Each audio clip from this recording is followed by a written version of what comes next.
Hey, Uniquely Cindy here. We are at the beautiful Oak Grove Cemetery.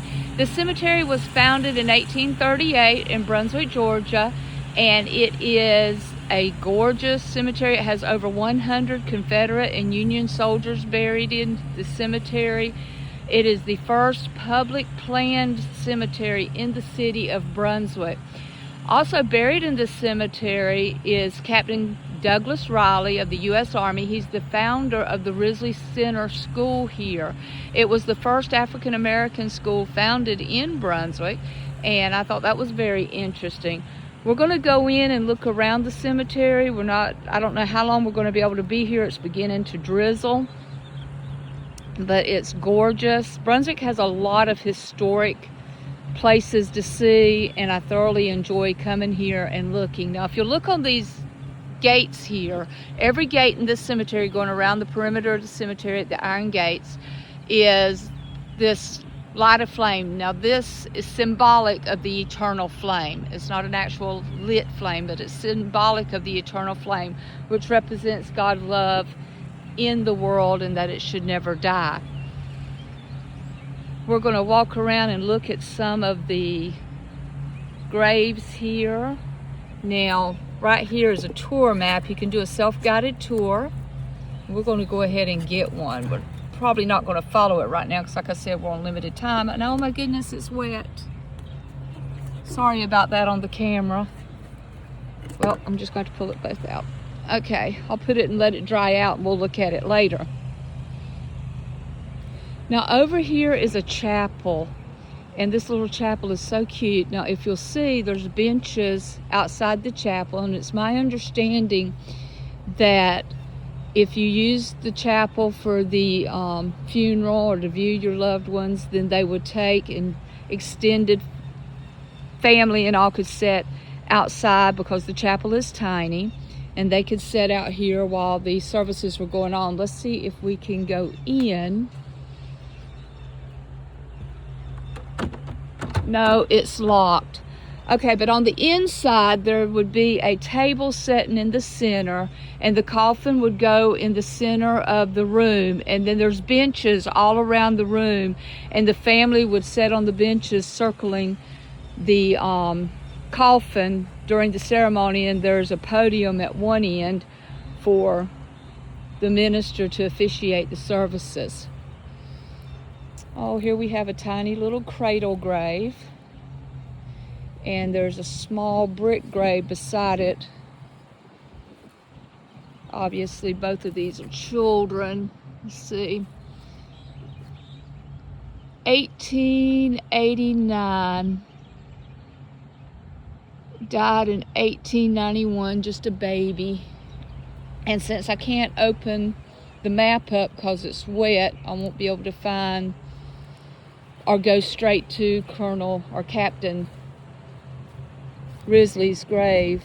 So we're just going to walk around and look. Another little cradle grave. If you remember, the cradle graves were made where you could plant flowers and all in the center. The customs of the Victorian era were so unique to me. And here you can see graves that are, outlined by the brickwork. This one's had a oak tree grow up in it.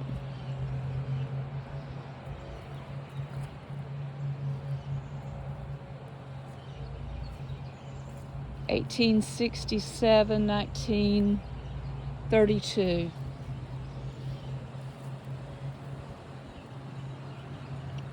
Toward the back of the cemetery, and if it don't start raining, I'll probably do this in two parts, or some massive tombs. We're going to go back there and look. Little Jenny Spalding, 1911. And you see the pretty lamb there. Lambs representing innocence. There are a lot of unmarked graves.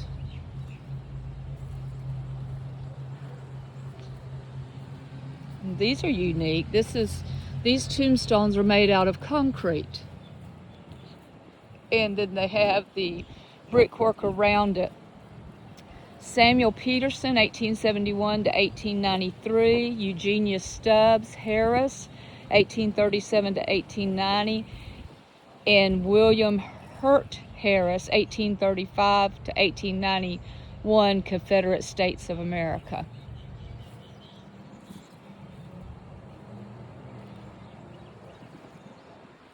A little chilly out here this morning. These are the cement slab graves.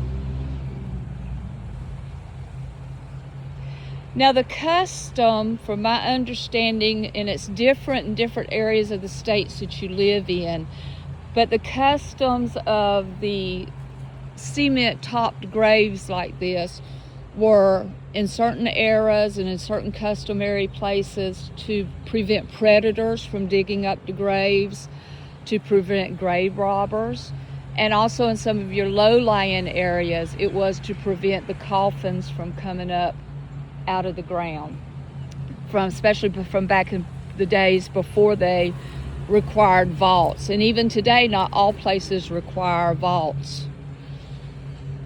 Oops. Here we have Robert Earl Gann Jr., 1917 to 1920. Mary Earl, daughter of Dr. H.N. and Minnie Gann, died November 1891, 1 year and 3 months. This is a Gann family plot.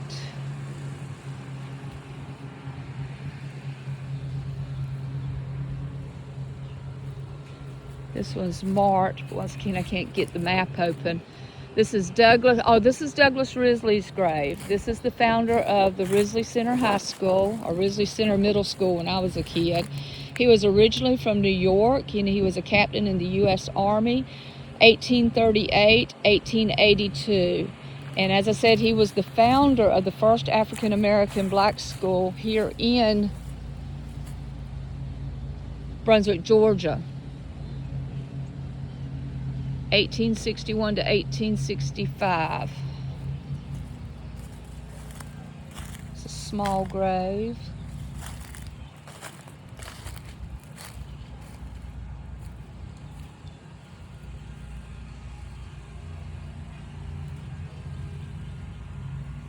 This is a beautiful headstone. I'm going to see if I can bring it in closer. I'm sorry for the bounciness. See, it's got a crown and a cross in the center of it.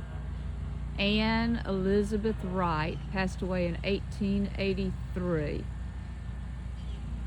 And beside it is what appears to be a child. It has a lamb on the tombstone. I can't get any closer because you can't get in the iron gate here.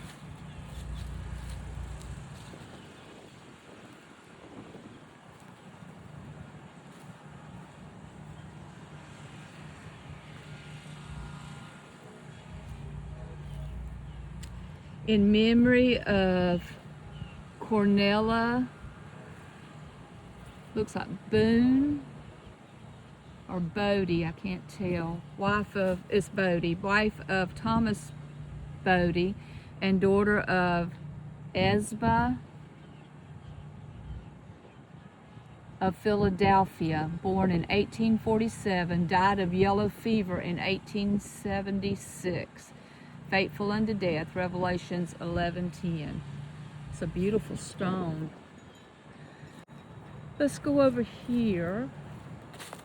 This is a lovely cemetery. If you are in the Brunswick area, it is on Mansfield Street. It's open from 7:30 in the morning to 5 o'clock in the afternoon. I would advise coming probably after 8 or 9 because of school and school buses and all that. Kids going to school and all. Don't get caught up in any of the traffic. These are beautiful. Look at the scroll work on the stone. Absolutely gorgeous. It says, to the sacred memory of Fanny Schlatter, Schlatter, wife of Charles Schlatter, died June 2nd, 1876. And this would be Charles Schlatter, passed away in 1886, 78 years old. Fanny Schlatter passed away in 1876. I read that wrong. Charles Schlatter passed away in 1886.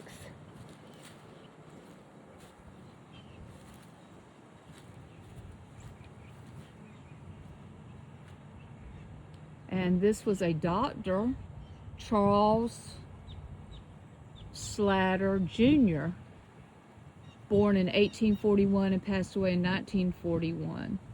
I'm sorry, I'm reading crazy today. 1891. And here we have Mary Elizabeth, wife of Thomas Bird, born in 1862, died in 1888. He was just young. Oh, this is what I was wanting to bring you. This is a crypt grave. And it looks like, I can't tell, looks like there's actually two here. You have the larger one, and then you have a small, looks like a child's grave beside it. Now these graves usually, as a rule, the individual is buried under the soil and the graves are over the top of it. The brickwork and all is over the top of it. Once again, customary from the Victorian era to prevent grave robbing, to prevent animals from getting into the grave, and for decoration purposes also. But many of them are very pretty. This is a Whitfield, 1860 to 1921, son of William Hurt Whitfield and Maria, looks like Breedlove, Breedlove.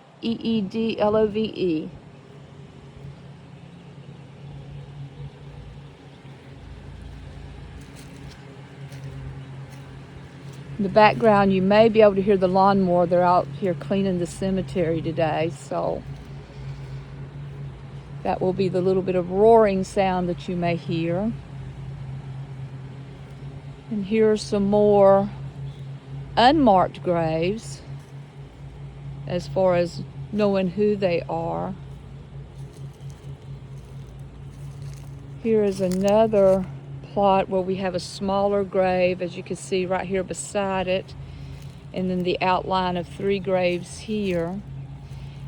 This one says Herman, son of J.E. and K.E. Dart, died in 1883, 18 years old. That's a beautiful headstone. It's a cross and it's got a scroll across it. It says sleeping.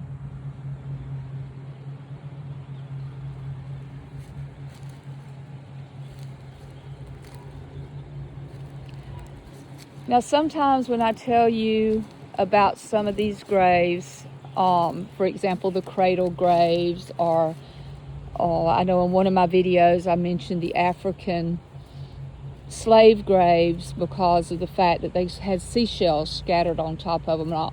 Different areas of the country had different customs. So the area that I'm in now, in Georgia, coastal Georgia, when I call this a cradle grave or a crypt grave, I'm talking of the customs of this era and the time of the graves are the customs of this area. Now here is some more. This looks like, wow, each one of these are outlined by bricks or cement, and they are from the 1800s.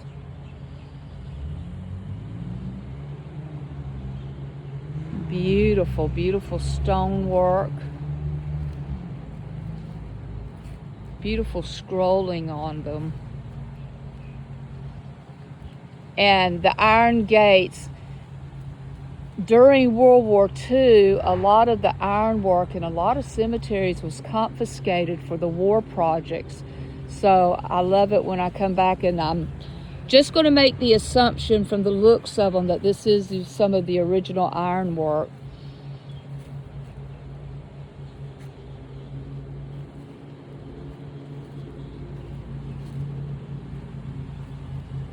Little children's graves.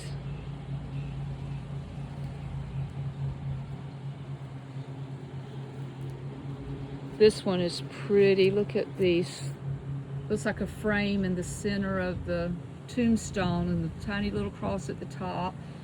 Frances Nicholson, daughter of William Nightingale and Ellen Hazelhurst, born 1871 and passed away in 1948. Very pretty. Of course, coastal Georgia, the azaleas are in bloom.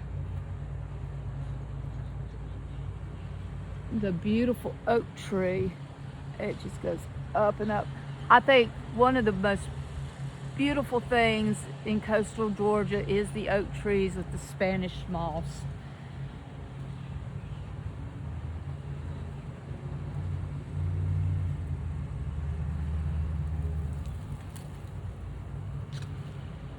Now this is the Myers and the Dart family. And it looks like they're all the chest graves, and they're all kind of locked together. If you'll look, you'll see they've come in and put the cement going down to lock the graves together. But there's 1, 2, 3, 4, 5, 6, 7 graves here.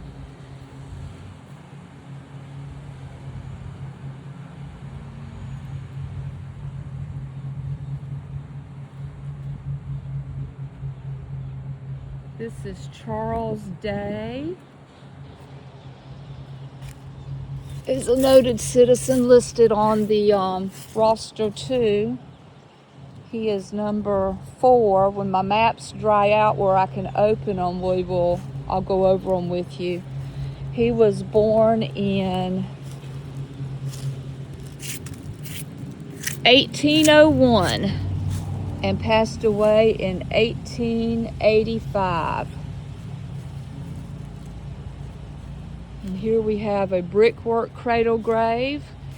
Henry Day, 1840 to 1888.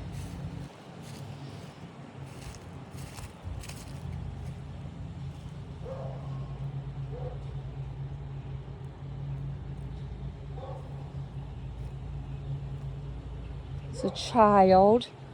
This is a day. It looks like 1886, maybe. I think 1886.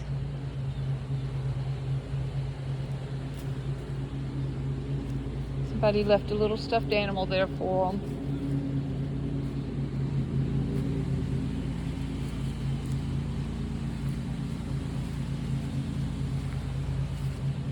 Here we have the Iron Cross. First Sergeant, Confederate States of America, Smith.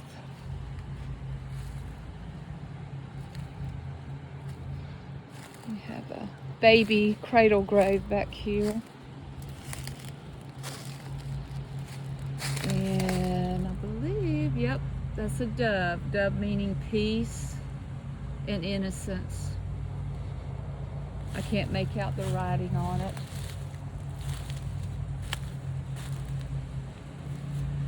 Once again, this is Uniquely Cindy, and I am at Oak Grove Cemetery in Brunswick. It's a Victorian cemetery. This is part 1. I will be joining you again later with part 2. So like, subscribe, hit that notification button so that you can get notifications whenever I upload new videos. And join me again soon for part 2 of the Oak Grove Cemetery.